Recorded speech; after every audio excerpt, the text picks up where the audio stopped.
The First Amendment to the U.S. Constitution states that Congress shall make no law respecting an establishment of religion, or prohibiting the free exercise thereof, or abridging the freedom of speech, or of the press, or the right of the people peaceably to assemble, and to petition the government for a redress of grievances. As enshrined in the First Amendment, religious freedom includes two complementary protections: the right to religious belief and expression, and a guarantee that the government neither prefers religion over non-religion, nor favors particular faiths over others. These dual protections work hand in hand, allowing religious liberty to thrive and safeguarding both religion and government from the undue influences of the other. From our foundational work on behalf of conscientious objectors to our historic defense of John T. Scopes during the infamous Scopes monkey trial of 1925, the ACLU has been the national leader in the struggle for religious freedom. Building on that near century of work, the ACLU employs an integrated strategy of litigation, public education, and advocacy to protect religious liberty. My name is Ail Ansari, and this is my story, and I need your help. Okay.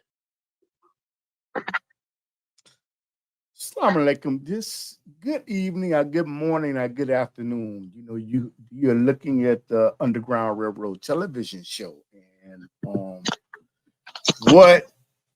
this is a podcast. I usually don't do this late at night, and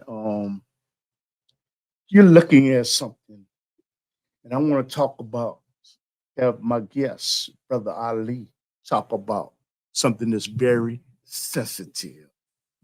It's very sensitive to different religious denominations. We have something that is called religious rights in the workplace. And when that is under threat, whether you're a Christian, you're Jewish, you're Muslim, you a Shiite, you know what? That is under threat. That's a threat to everyone of not being able to have the ability to practice your religion, because there's supposed to be a separation between church and state. And I have Brother Ali on that has been oppressed, and he has a story that he wants to tell, and I'm going to interject, and I'm going to ask him to make an introduction. He goes to Masjid Al Farouk in Chicago at 89, I think 100 South Stony Island. Okay, and I'm going to let him introduce himself, and please introduce yourself and tell us something about yourself, my brother. Assalamu alaikum. My name is Ail Ansari. A lot of people will probably know me by the name of Ali Freeman before Allah SWT bless us to legally be able to change our name to Ail Ansari. But my issue is, before God blessed my heart to be turned to the love of Islam, I used to do a lot of wrong. I used to commit crimes, and I was blessed to realize that I was doing wrong. Yes. And I was violating and infringing upon the rights of other people. Yes. On the wrong that I was beginning to enjoy loving doing. And regardless of how much I love doing it, I should never love to do something so much and so bad where it violates the rights of others. Do that law. Because that is not a behavior or a conduct and character that is pleasing to Almighty God. And Islam forbids that. Yes. But nevertheless, I've been incarcerated twice in my life. I've been incarcerated at the age of 9. I was locked up in an adult facility in Atlanta, Georgia. It was Jefferson County Jail off of Bankhead Highway. I was locked up in an adult facility for, yes, sir. I'm listening. Yes, sir. I'm listening to was you. locked up in an adult facility for a little over 6 months, charged with assault and battery with intent to kill because 2 adults thought they had the right to disrespect my mother. Yes. And it's not that kind of program, regardless. I'm saying no one should ever feel that they have the right to disrespect no woman, whether she's a wife, a mother, a sister, aunt, daughter. But we had these types of crimes going on all day, every day, Yes. because we have allowed Shaitan to deceive us into thinking that this is how life goes. Yes. But nevertheless, they locked me up for a little over 6 months, charged me with assault and battery with intent to kill. And the second time I was locked up is when I had just turned 23, and I was locked up they gave me 18 years for armed robbery, because Yes. I felt that I had the right to do what I did. I'm saying, and no one ever has the right to violate the rights of others. Well, was you at Statesville or Cook County Jail? Or? No, I was. My time was served in South Carolina at CCI. CCI is one of the worst maximum security prisons in the country. CCI, Pelican Bay. It's New York, right? Okay. No, it's Atlanta. Okay. Pelican Bay.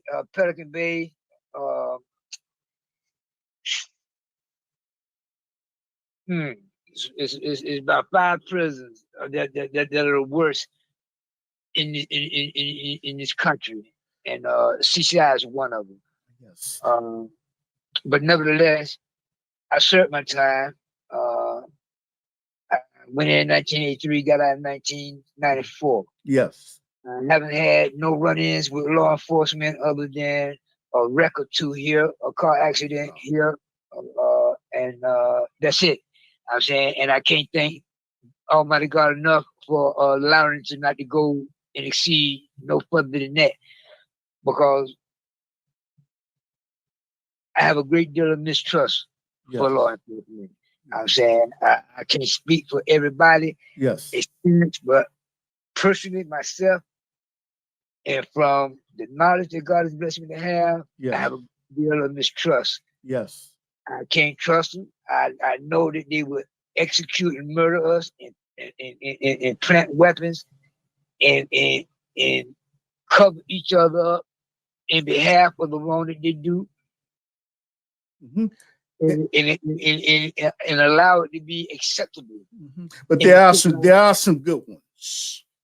Very few. There are some good ones though. Yeah, I will acknowledge there are. Okay. And I will acknowledge this on their behalf. Yes. They're only good as long as the bad ones allow them to remain. Yes. Because once the bad ones find out that they know some dirt about them, they're gonna get rid of them like they get rid of us. Yes, sir. So it's just how they operate. Okay. So what once she was in prison and you take us on this journey. Imagine you started a job and then what happened? What is your plight? What is your plight? What are you going through right now? When I got out of prison, it was difficult for me to get a job. It was difficult for me to get a job because on the applications during that time in 1994, you had to acknowledge the fact that you were incarcerated. Yes. Yes. If you fill out the application, you got 1 or 2 choices: either tell the truth or to lie. And when you get the job, they're gonna come around and fire you anyway. Yes, sir. They're gonna come around and fire you anyway because they're gonna say you lied on the application. It said, "Have you been convicted?" You said no, and you have. I said, and even though they know they got it on there for the purpose of keeping African American people and people of color unemployed. I'm saying that's the purpose of being. But nevertheless, I was basically struggling and struggling to this day. And I don't have no problem with struggling because struggle is a beautiful thing. Yes. Because when you struggle you are being blessed by the grace and mercy of Allah to appreciate Yes. the efforts and the energy. Hold on, excuse me for 1 second.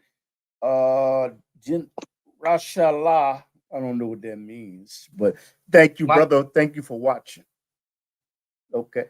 But mashallah? Yes. Mashallah is the Arabic language for praise. Thank you.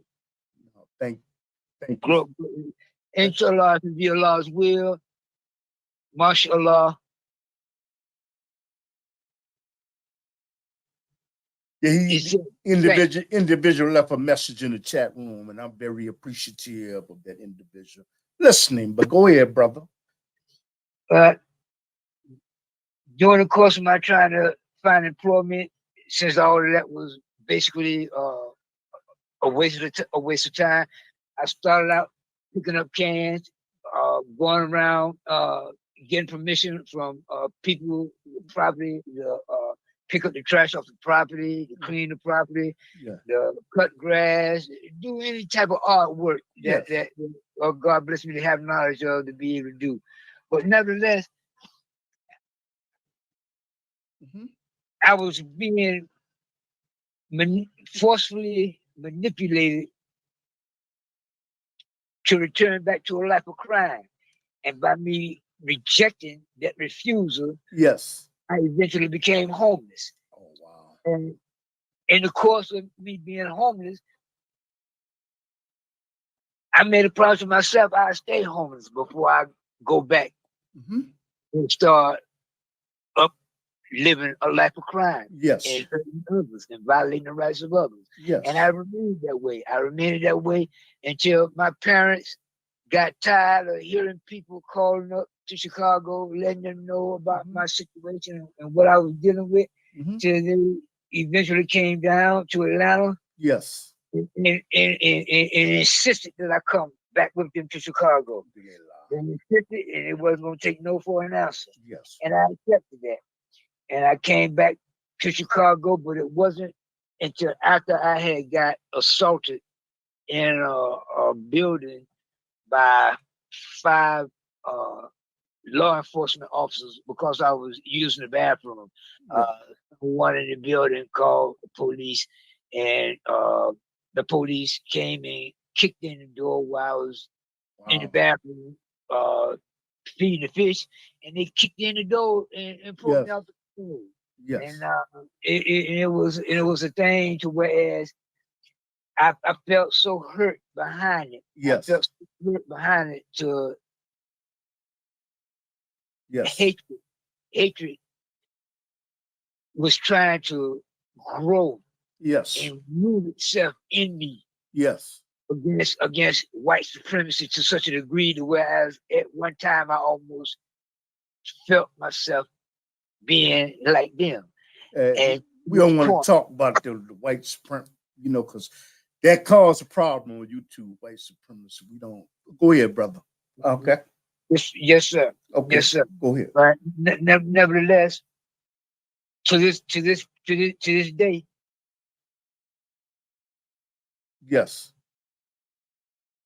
I'm still being constantly and continuously violated. Having my human rights, my civil rights, and my political rights violated. And this is not a situation where I'm just dealing with a racist system. I'm dealing with a racist system, but it involves Muslims and non-Muslims. My fight this time is against Muslims and non-Muslims. And Muslims should know better. They really should. Nevertheless, the situation that we're basically dealing with is that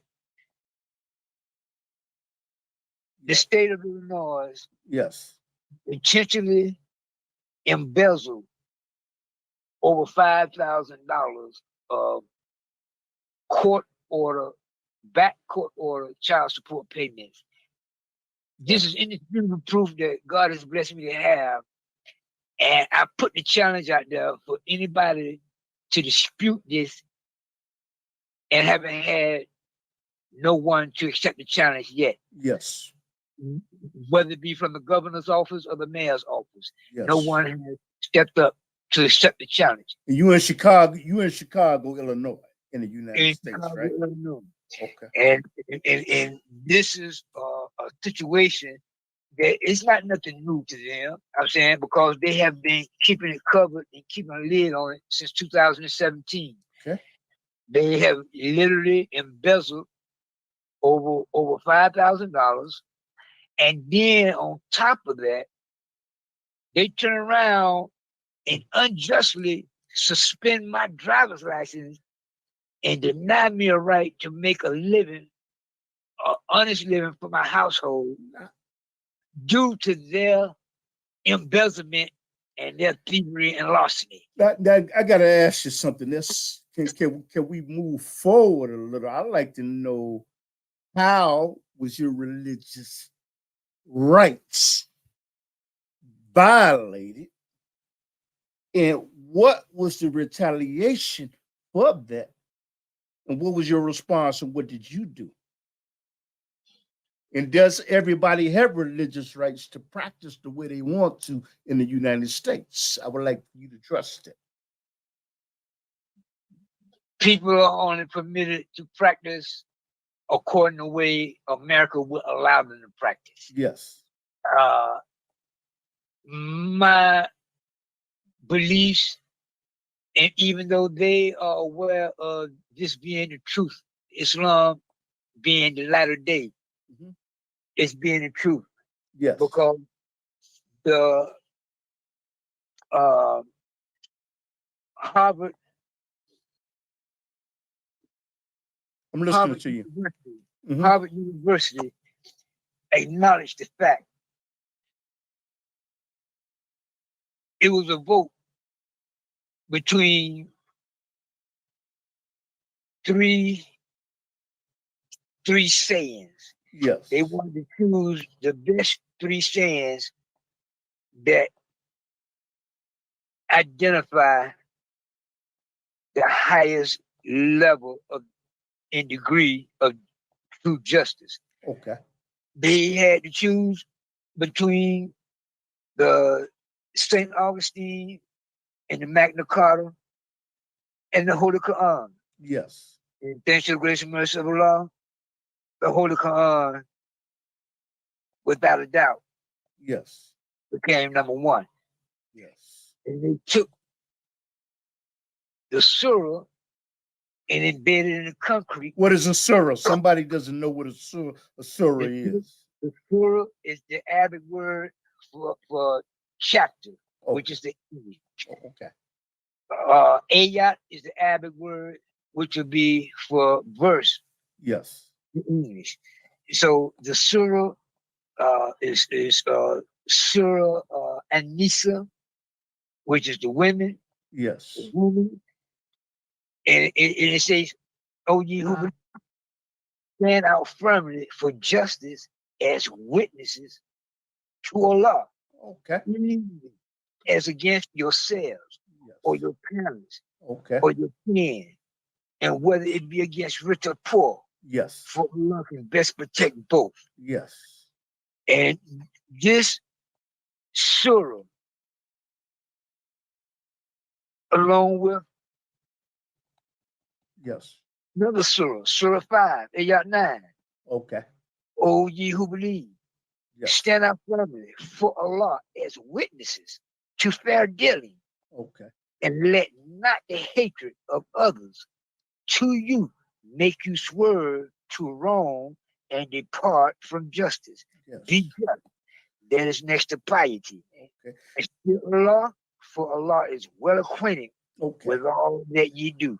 So I got to ask you, brother, now, on your job, what type of injustice happened to you? And you know what type of injustice can happen to a Muslim, a Christian, other people? What happened to you? What happened to you? I'm talking about in terms of being denied your religious rights. And who did you try to get help from? on the job out in Joliet at Trader Joe's, they was always constantly removing machinery that was signed off in my name. Yes. Machinery. Yes. They have a policy Yes. at Trader Joe's. If machinery is in your name, Yes. it's signed out to you, and someone else besides you is caught riding on it, you automatically lose your job. This is one of Trader Joe's policies. Okay. I could not allow that to affect me, because when time comes for me to say prayer, I'm gonna say prayer. Okay. If God bless me to work anywhere, this was one of the number one stipulations. I let people know I don't have to have a break. And if a break has to be, if a break has to be taken, then let my break be when time comes for prayer to come in, so I say my prayers. I don't have to have anything to eat. I want to say my prayers. If I can't say my prayers, this ain't no job for me. Yes. Yes. And this is the bottom line anywhere I went. And they accepted that. And Yes. I said prayers. But when I say my prayers, they steal the machinery. And even though I put a note on it, and as polite as possible, I say this machinery is checked out in the name of Ail Ansari. I appreciate it if you do not violate me by stealing machinery that is not in your name. What's the name of the company? The company is Trader Joe's. In Chicago, right? Okay. In Joliet. Okay. The one in Joliet, in Minooka, Illinois. So this company would not allow you during your break time to make your prayer, to make salats. They would not. They allowed me. They allowed me because they knew that wasn't no option. Period. From day one. Okay. They allowed me, but they also allowed the employees. Yes. To remove the equipment. Yes. While I'm in the prayer. Okay. They allowed the employees, and even though I reported it, it was nothing ever done about it. I'm saying because it was Caucasian people who were doing the moving. Yes. I'm saying as bad as it may sound, it's still the truth. Yeah. They take the machine, they drive it out there somewhere inside the warehouse, and they get off and leave it. So, Go ahead. So would you say that this was this? You said they would let you pray, they would let you make your salats, but you saying they retaliated? Are you saying that they retaliated by taking your equipment? If I'm misunderstanding you, please let me know. Without a doubt. That was their way. That was their way of calling themselves trying to disrupt my state of tranquility, my state of peace. Yeah. That was their way of trying to agitate and aggravate me, and with hopes of trying to bring out the worst in me. Wow. And to a degree, it almost worked. To a degree, it almost worked. And I almost felt for it, because one of the employees for another company that was also stationed out there, they was in charge of the Caterpillar. Okay. The company called, if I'm not mistaken, I think it's called the Caterpillar. They were in charge of the machinery as far as repairing it, fixing it, or replacing it, and stuff of that nature, but of another company. And they had a policy, Trader Joe had a policy that we are not supposed to associate with them, period. We ain't supposed to have no conversation or no communication with them, period. Yes.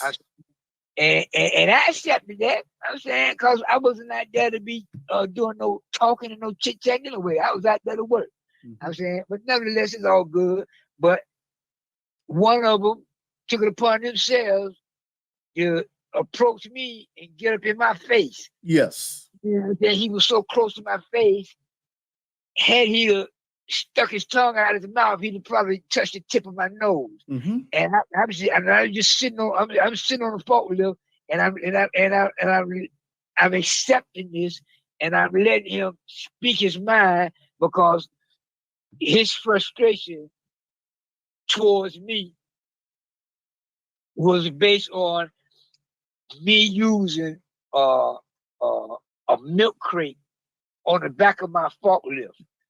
I came up with an idea. By the grace and mercy of Almighty God, He blessed me to come up with an idea to make the work easier, which was, I had a bungee cord that I brought from my home, and I hooked a milk crate up on the back of my forklift. And I hooked it up to such a degree to whereas, regardless to the motion and the movement, it wouldn't fall off. It would only come off when it is took off. Okay. Excuse me for 1 second. You know what? For people that are looking on YouTube or see this later on, this gentleman needs help, and he's explaining. He is explaining that his rights were taken away from him to worship. They let him worship and pray and make his lots of prayers, but they retaliated. They retaliated. And we're gonna try to find out how they retaliated, and believes that anyone that has a religious right, you have a religious right to practice your religion. But he understood that you do have to follow the rules of the job. So we're not taking any telephone calls because I don't have another telephone line. But explain the retaliation, some of the things, how did they retaliate against you? Even though they did let you pray. They gave you what you wanted, but they attacked you. But explain some of the things they did to you.